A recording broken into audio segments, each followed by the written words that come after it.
Hello and welcome back to more Animeniacs. I'm Devin, with me is Cody. Hey everybody. And continuing on with Desert Punk, episodes 13 and 14. Yeah. So, first thing we're greeted to is a new opening. Which I don't think I care for. The song's fine, but it's clip animations of previous episodes, so you've already seen it. And I like the live action one better. Same. Yeah. Live action one just kind of felt fun. It really did. But maybe we're going for a more serious tone. This is basically season 2. So maybe we're going for a different tone than season 1. Maybe. 2 episodes in, we're not going to get too much, but... Yeah, fair. So our first episode is Opposites Collide. Yeah. And it's basically what happens with ideology when it meets reality. Yeah. Yeah. So we meet a new character, Stryker. I don't know if he'll be back, but... I hope not. I kind of... If he does, it'd be interesting to see him, how he evolves from the lessons he learns. And the way they kind of laid out the episode, it's like, well, Desert Punk's going to learn a lesson about, you know, being kind and moral and... And Desert Punk's like, nah. No. The way the episode starts is they see 2 dying children in the desert, and Desert Punk's like, leave them. But, don't you want to save them? No. No. Our equipment's damn from a magnet storm, and we're no better than them. So if you want to waste your water on them, be my guest, but don't expect me to help. But, then he goes to town, sees the town, and walks all the way back. Yeah, to get the kids good. And it's like, oh, so you are going to save them. You're just saving your ass first. It's like, yeah, I'm going to save them so I can sell them. What? that was her reaction. Yeah. Like, Desert Punk is not a good person. No. And I love how they keep hammering that in as how low he'll go. Yeah. He's kind of borderline a villain. Kind of. Oh, so you'll sell kids in a heartbeat. Yeah. Oh. Anything to make money. That's how you survive in the desert. It's true. But they also run into Stryker, who has already helped these kids. But now they're all basically dying in the desert. And Desert Punk basically forces Stryker to sign a contract that makes Stryker his. Yeah. So we cut back into town. We're going to skip a bit through this episode. Yeah, fair. And basically, we learned that slave marketing and human trafficking is a huge industry in this. Yeah. Because there's a whole market square just for selling people. Yeah. Yeah. Not sure how well I feel about that, but given the world we're in, it doesn't surprise me. Yeah. That scene. Hey Dad, why are you selling me? I need the money. Yeah. Don't worry, I make the money back. I'll come find you. You're never making that money back. And like, I am cutting a lot of this episode out because a lot of it is just filler. It's just, here's Stryker. He's kind of a cool guy. He's like the hero you would expect. Yep. He's sticking his neck out even against rough odds for the little guy. Because that's just who he is.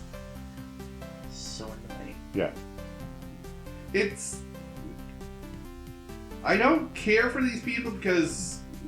And I like that the episode kind of addressed this. Is if you spend all your time helping people, those people don't learn to help themselves. Yeah. Kazuna actually points this out. Yeah, for once, she's smart. Yeah. She's like, I hate people like you because basically these kids either will go back out, like, you're not going to be around forever. You're not going to be able to protect them forever. Yeah. And when you're not around, they have no survival skills. Yeah, no. They'll be back out in the desert dying again without your aid. Yeah. At least if they're sold off or traded, at least they're given food, somewhat shelter and protection. Yeah. Sure, their lives are going to be hard, but they're not dead in the desert. Exactly. And maybe they will grow up and become tough and make something of themselves after. Yeah, that's fair. Yeah. At least they had a small chance than dead in the desert. Yeah, because you can baby them. Yeah.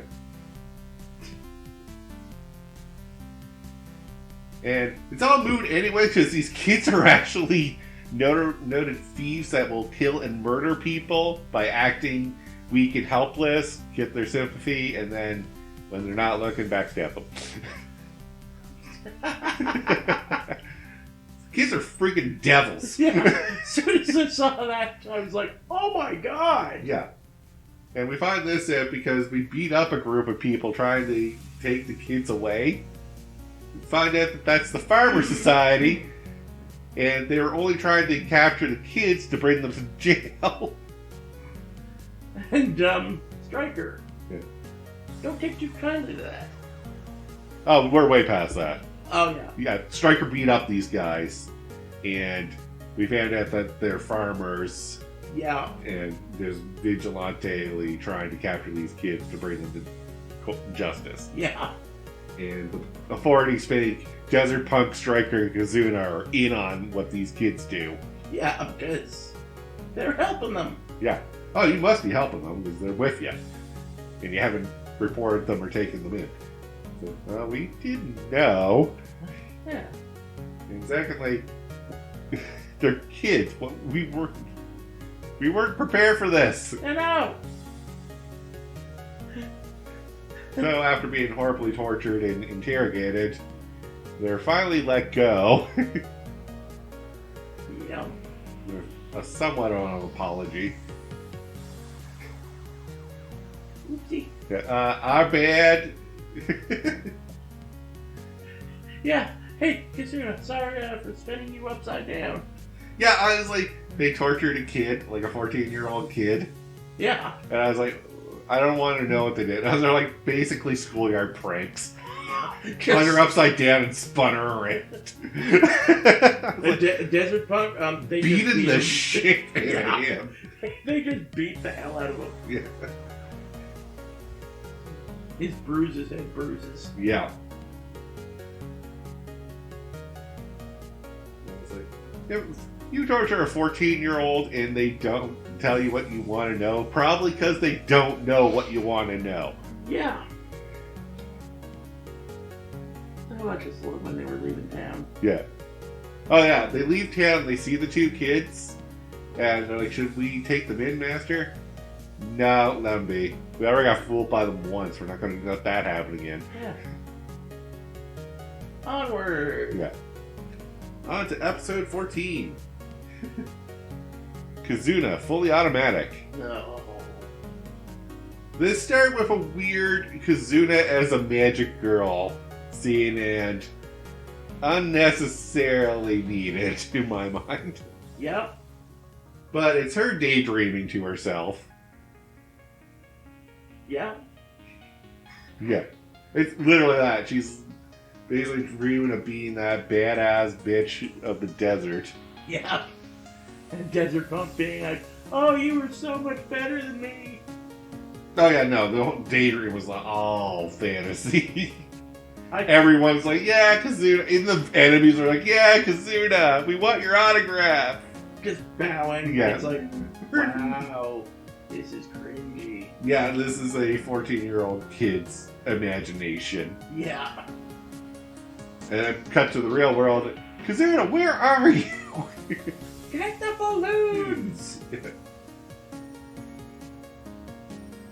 And she runs, like, an incident happens where one of the bandits they're tracking comes face to face with her and is about ready to beat the snot out of her.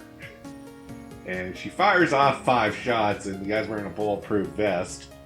The guy has no pants. Desert Punk has already taken them. Which makes me question, why didn't you shoot for the legs? Yeah. It wasn't that far of a shot. I would understand a distance shot, you aim for the chest, that's there, but you know there's no protection down there. You can see everything. Yeah. And I have a question. Yeah? Desert Punk, why did you take his pants? It's probably the most humiliating and possibly painfulest thing you can do to someone in the desert. Yeah. It's fair. Yeah. Without full-on beating the shit out of them and killing them. Yeah. This has got to be like a walk of shame. That's fair. Yeah. So, Desert Punk saves Kazuna, and Kazuna comes to the realization is like, I need a better gun. I need something more powerful. That's what I need. Or, could you shot him in the leg? Just saying, like, yeah. And 2 shots, 1 in each leg, he's not going to do too much. Yeah, he's just going to lay there. Because you can't walk on that. Yeah. Very hard to walk with gunshots in your leg. Yeah. So they go to the gun dealer. Yeah. This is like Desert Punk's, like, I always come to this guy. He's my most trusted gun dealer. We have a run-in with Rain Spider for some reason, and I think that's setting up the next episode. Because Rain Spider's like, I gave up the collecting business because there's more money to be made on the battlefield. Huh. And he seems to be doing quite well for himself after the last time we saw him, which was the Izuna statue incident. Okay, that one slips my mind. That is the very weird acid trippy one where Desert Punk literally too horny to die. Yep, I don't need to know anymore. Yeah. Enough, says Cody. I don't need that memory. Nope, I really don't. Oh, God. So, to prove herself, Izuna has to go out and dig some holes. And even Izuna clues in. It's like, he's just trying to make me realize that I only have so much limitations and I can't use big guns. Yeah. I like how he only did this because she demanded a 308. Yeah. And a Desert Eagle. Basically, yeah. Really big, too much for you guns. Yes, they are powerful and have a lot of stopping power. But use those, they're going to fly up and hit you in the face. You're going to break an arm. Or, as you find out, you can't carry those for a very long time.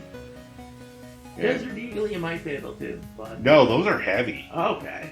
If you've never held a Desert Eagle, they are quite heavy. There. Fun fact, I held the Desert Eagle. Never got to fire it, but I had got to hold one. Probably break your arm. Yeah, I was like, I do not want to fire this. So she goes through this. Yeah.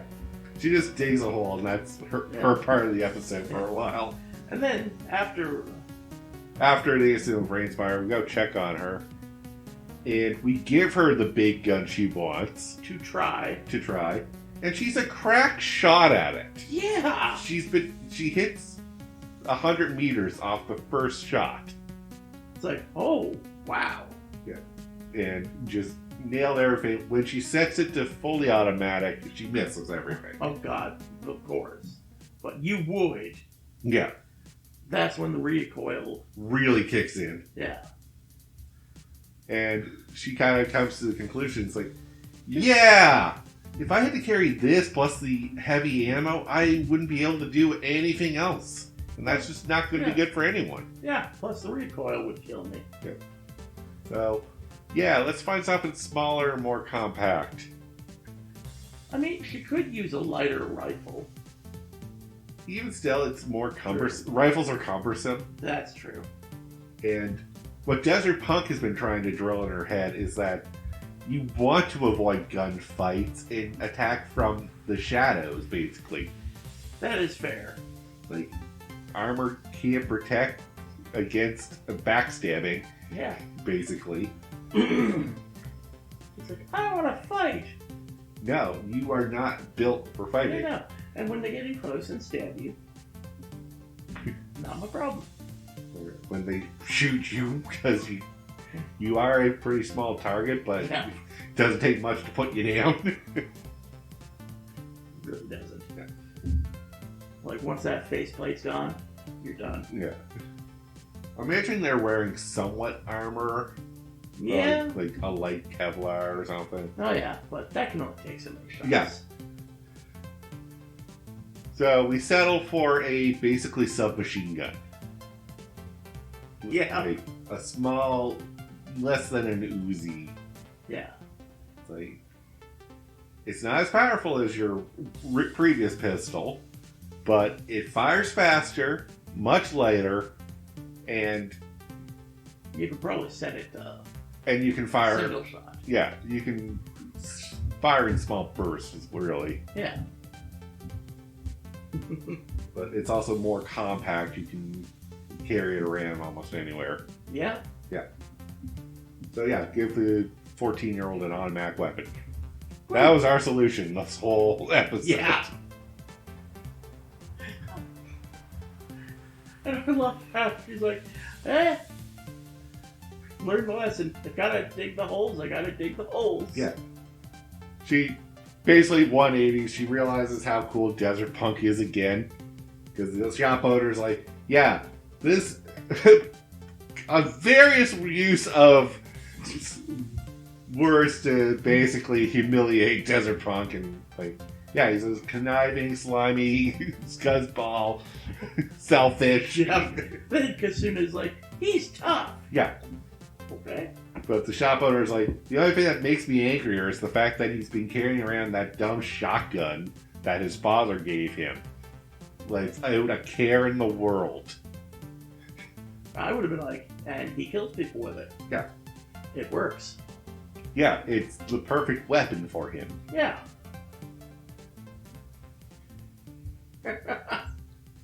And that's literally the moral of the story is you need to find the perfect weapon for you. Yeah. And, don't worry about being crack shots And basically the two lessons you get is you got to find the right weapon for you, and two is if you want to achieve anything, you got to work your ass off. Even if it feels like you're not progressing it, you are in a way that you just don't see. Yeah, like collecting the balloons. Yeah. Setting up the traps and that. Yeah. Like, come on, you think you'd have traps if you didn't set them up? Yeah. Well, you used to. Oh, well, yeah. But with that, though, we'll call the episode here, so thank you all very much for watching. Until next time, have a good one, guys. Peace out.